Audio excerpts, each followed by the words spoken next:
Hello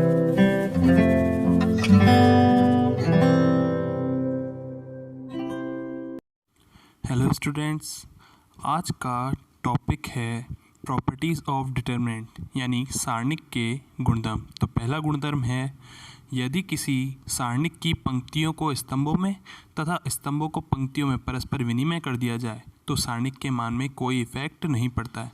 the value of the determinant remain unchange if its row and columns are interchange. If delta is equals to 132 माइनस 105 410, ठीक है। तो delta dash की value क्या होगी? Delta dash मतलब इसका ट्रांसपोज, ठीक है। 1 माइनस 1 4 301 एंड 250, ठीक है। अब जब हम इसकी वैल्यू निकालेंगे, ठीक है, तो सबसे पहले आएगा 1, फिर प्लस माइनस प्लस होता, फिर -3 और फिर प्लस के 2, ब्रैकेट बीच में माइनस, ब्रैकेट बीच में माइनस, ब्रैकेट बीच में माइनस। अगर मैं इसको लेता हूं तो इसको छिपाऊंगा तो ये बचा 0 को 0 से मल्टीप्लाई किया 0, 1 को 5 से किया 5, फिर 3 की बारी तो इसको छिपाया -1 5 और 4 0, इसको इससे किया 0, इसको इससे किया 20 और लास्ट इसको और इसको करेंगे -1 0 4 1, तो इसका इससे मल्टीप्लाई -1 0, तो ओवरऑल -5 प्लस 60 -2 जिसका आंसर होगा 53। ये किसकी वैल्यू है? डेल्टा की।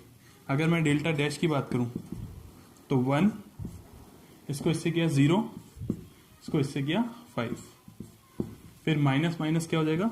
+1, 3 को 0 से किया 0, 2 को 1 से किया 2, लास्ट में 4, इसको इससे किया 15, इसको इससे किया 0, तो ये -5 -2 प्लस 60 ओवरऑल 53। तो यदि हम ट्रांसपोज कर दे डिटरमिनेंट को तो उसके मान में कोई इफेक्ट नहीं पड़ता है।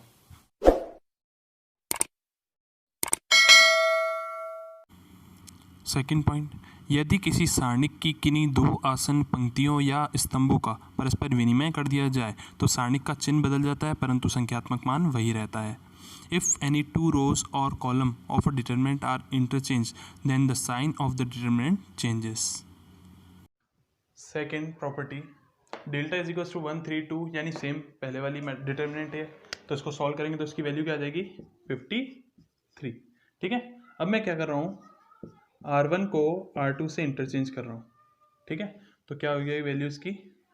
-105 यानी ये इधर आ जाएगी, 132 नीचे आ जाएगी, 410, ठीक है। अब इस डिटरमिनेंट की वैल्यू निकालते हैं हम, तो -1, इसको सोल्व किया 0 -2, फिर 0 से कोई इफेक्ट नहीं पड़ेगा, 0 का आगे कुछ भी हो, +5, इसको इससे किया 1 -12, ठीक है। तो ये हो गया ओवरऑल 2 1 जा 2 प्लस 5 इंटू -11, तो 2 -55 इज इक्वल्स टू -53। तो जब दो पंक्ति या दो स्तंभों को यानी दो रोज को या दो कॉलम को इंटरचेंज किया जाता है तो डिटरमिनेंट की वैल्यू में साइन चेंज हो जाता है, यानी प्लस का आ रहा है तो माइनस हो जाएगा और माइनस का आ रहा है तो प्लस हो जाएगा। थर्ड प्रॉपर्टी, यदि सारणिक में कोई दो पंक्तियां या दो स्तंभ सर्वसम हो यानी इक्वल हो तो सारणिक का मान सदैव 0 होता है। इफ टू रोज और column of a determinant are identical then the value of the determinant will be 0। अगर किसी डिटरमिनेंट के कोई भी दो पंक्ति या स्तंभ समान है, जैसे इसमें R1 और R3 दोनों के अवयव बिल्कुल कंपोनेंट जो है बिल्कुल सेम है, तो इसका आंसर डायरेक्टली क्या आएगा? 0 ही आएगा।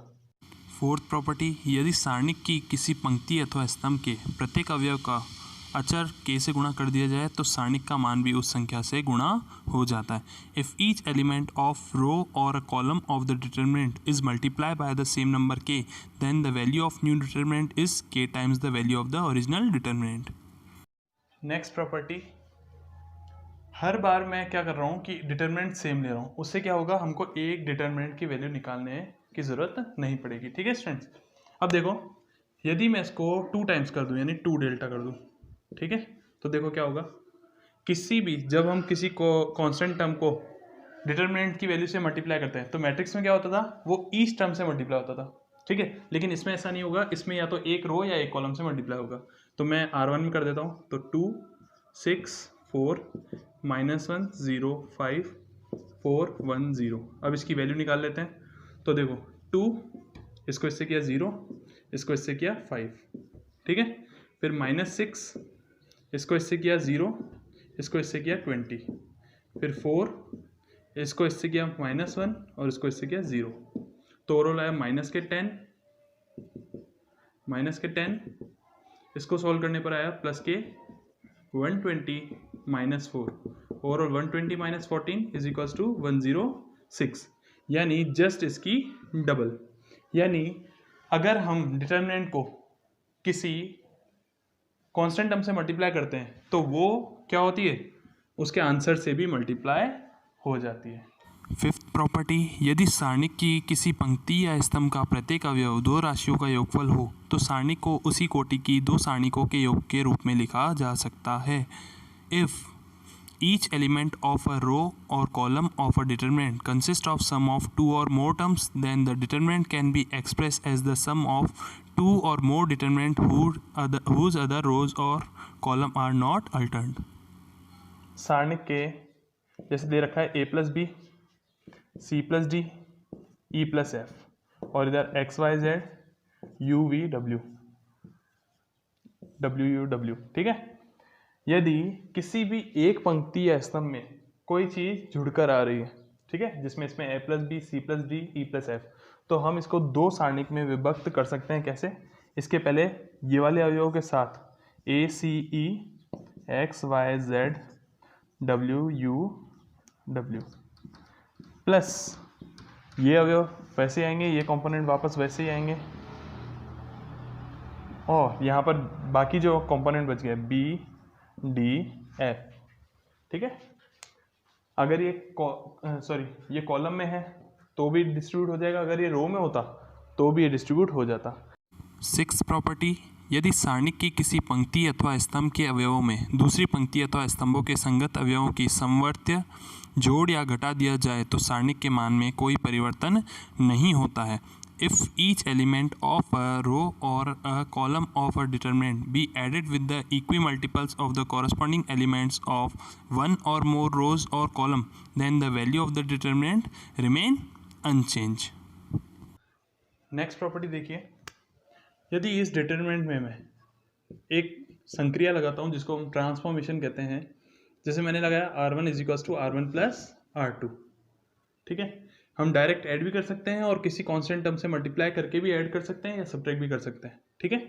तो मैंने r1 + r2 लगाया, तो देखो डेल्टा में क्या है चेंज, इन दोनों को ऐड करो 0, इन दोनों को ऐड किया 3 और इन दोनों को ऐड किया 7, और बाकी दोनों टर्म एज इट इज आ जाएगी, ठीक है। अब इसकी वैल्यू फाइंड करो, तो सबसे पहले 0, इसको इससे किया 0, इसको इससे किया 5, फिर -3, इसको इससे करेंगे 0, इसको इससे करेंगे -20, लास्ट 7, इसको इससे किया -1 और इसको इससे किया 0। तो देखो ओवरऑल क्या है, 0 को किसी भी टर्म से मल्टीप्लाई करने पर 0, -3 को इससे करेंगे +60 और ये -7, ओवरऑल क्या रहा आंसर 53। यानी इस तरीके से ट्रांसफॉर्मेशन करने से भी कोई इफेक्ट नहीं पड़ता है। सेवेंथ प्रॉपर्टी, यदि सारणिक की पंक्ति अथवा स्तंभ के अवयवों को किसी दूसरी पंक्ति अथवा स्तंभ के संगत अवयवों के सहखंड से गुणा करके जोड़ा जाए तो योगफल 0 होता है। If the sum of the product of the elements of any row or column with the cofactor of the corresponding elements of some other rows or column is 0. Next है नेक्स्ट प्रॉपर्टी, अगर जैसे मैं ये रो है R1 ले रहा हूँ, तो R1 के एलिमेंट क्या है, A11 है अपना 1, A12 है अपना 3 और A13 है अपना 2, ठीक है। तो अगर हम इसी के कोफैक्टर से अगर मल्टीप्लाई करके ऐड करते हैं, क्या कहा मैंने, इसका एलिमेंट का कोफैक्टर निकाल के, इस एलिमेंट का कोफैक्टर निकाल के, इसका कोफैक्टर निकाल के अगर मल्टीप्लाई करके ऐड करेंगे तो अपनी डिटरमिनेंट की वैल्यू आ जाती है, ठीक है। लेकिन इस केस में क्या होगा, अगर हम रो ले रहे हैं ये और बाकी कोफैक्टर हम ले रहे हैं R2 के या R3 के, ठीक है। तब अगर हम ऐड करेंगे उसको तो आंसर 0 आएगा। तो देखो कैसे होगा, मैंने लिया F21 F22 और F23, ये मुझे निकालना है, ठीक है। तो कैसे निकलेंगे, पहले 2 और 1 का सम कितना आ गया 3, यानी ऑड आ रहा है, ऑड मतलब -1 से मल्टीप्लाई होगा, ठीक है। क्या होगा, -1 से मल्टीप्लाई होगा। फिर एक मिनट, F21, ठीक है, तो -1 से मल्टीप्लाई होगा, और 21 मतलब इस एलिमेंट की बात हो रही है, तो इसको इससे किया 0, इसको इससे किया -2, ओवरऑल आ गया +2। फिर निकाला मैंने F22, तो 2 और 2 का सम 4 यानी +1 आएगा। अब देखो इसका एलिमेंट को लेंगे तो इसका इससे मल्टीप्लाई 0 और इसका इससे मल्टीप्लाई 8, तो ओवरऑल -8। फिर मैंने निकाला F23, ये वाला एलिमेंट है, तो इसको इससे किया 1 और इसको इससे किया 12, और इसका सम क्या रहा है, ऑड आ रहा है, तो माइनस आएगा, तो +11, क्या आ गया, +11। अब हम देखो मल्टीप्लाई करके देख रहे हैं, इस एलिमेंट को इस एलिमेंट से किया 2, इस एलिमेंट को इस एलिमेंट से किया -24, और इस एलिमेंट को इस एलिमेंट से किया तो 22, ओवरऑल क्या आ गया, 0 आ गया। तो फिर से एक बार रिपीट कर रहा हूँ प्रॉपर्टी, अगर जो भी रो या कॉलम हम लेते हैं, ठीक है, अगर उसी रो के कोफैक्टर लेंगे यानी सेकंड लेंगे और ऐड करेंगे, तब तो क्या आएगा, डिटर्मिनेंट की वैल्यू आएगी। लेकिन अगर हम रो ये ले रहे हैं और सेकंड इसके या इसके ले रहे हैं, कोफैक्टर इसके या इसके ले रहे हैं, तो उसको सॉल्व करने पर हमेशा क्या आएगा, 0 आएगा। 8th प्रॉपर्टी, यदि सारणिक के किसी पंक्ति या स्तंभ के सभी अवयव शून्य हों तो उस सारणिक का मान भी शून्य होता है। If each of the element in a row or a column of the determinant is 0, then the value of the determinant will be 0. यदि किसी सारणिक के एक पंक्ति या स्तंभ के तीनों अवयव शून्य हो, पंक्ति या स्तंभ का कोई सा भी अवयव हो, कोई सी भी मतलब पंक्ति या स्तंभ हो, उसके अगर सारे अवयव 0 हैं तो उस पूरे की वैल्यू भी 0 हो जाती है, ठीक है।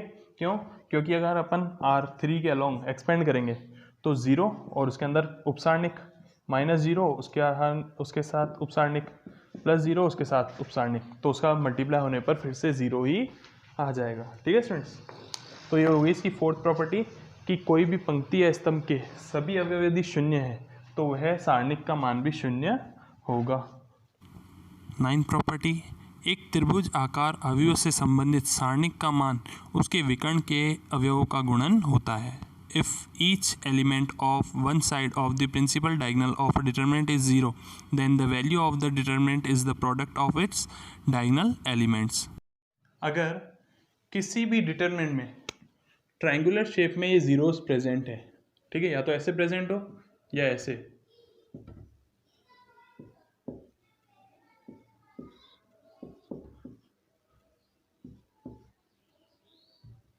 ठीक है, अगर ऐसे ही प्रेजेंट हुए तो भी ट्रायंगल बन रहा है और ये भी ट्रायंगल बन रहा है। तो अगर ऐसा है तो इसकी डिटरमिनेंट की वैल्यू हम डायरेक्ट निकाल सकते हैं इन तीनों का मल्टीप्लाई, यानी -6, ठीक है स्टूडेंट्स। एक बार फिर से रिपीट कर रहा हूँ, कोई भी डिटरमिनेंट है, जैसे मान लो 2 × 2 की है तो 2 1 0 4 है, तो डायरेक्ट इन दोनों का मल्टीप्लाई आ जाएगा क्योंकि ये 0 हो गया। अगर 4 की है, मान लो 1 2 3 4 5 6 7 8 9 1, और यहाँ पे सारे एलिमेंट 0 हैं, तो इसका आंसर जो होगा इन चारों का मल्टीप्लाई होगा, ठीक है स्टूडेंट्स।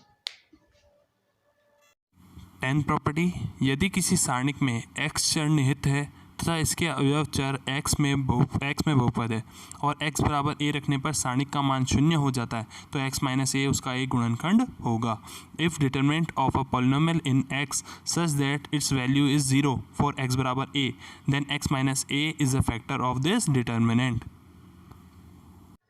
नेक्स्ट प्रॉपर्टी, x क्या है, पॉलिनोमियल आ रहा है, इसमें वेरिएबल आ रहा है, ठीक है। अगर मैं x की जगह 1a पुट करूँ, क्या पुट करूँ, a, तो क्या हो जाएगा 1a² 1a² और 1b² तो हमने प्रॉपर्टी पढ़ी अभी कि यदि दो पंक्ति या स्तंभ यानी 2 रोज या कॉलम अगर इक्वल हैं तो उस डिटर्मिनेंट की वैल्यू क्या होती है 0। तो इस प्रॉपर्टी के अकॉर्डिंग क्या होगा, अगर कोई वैल्यू पुट करने पर x की जगह अगर 0 आ रहा है मतलब वो उसका फैक्टर है, इज अ फैक्टर यानी उसका गुणनखंड है। किसका? इसका डिटर्मिनेंट का। ठीक है, b रखने पर भी x बराबर b रखने पर भी क्या आ रहा है 0 आ रहा है, तो x माइनस बी भी इसका एक फैक्टर होगा। ठीक है students, DIY do it yourself यानी आपका SW है, आपको इसकी वैल्यू फाइंड करनी है डिटर्मिनेंट की 1 आयोटा आयोटा 1। ठीक है, आयोटा की वैल्यू होती है रूट में -1 और इसका जो आंसर है वो आपको कमेंट करके कमेंट बॉक्स में बताना है। ठीक है स्टूडेंट्स।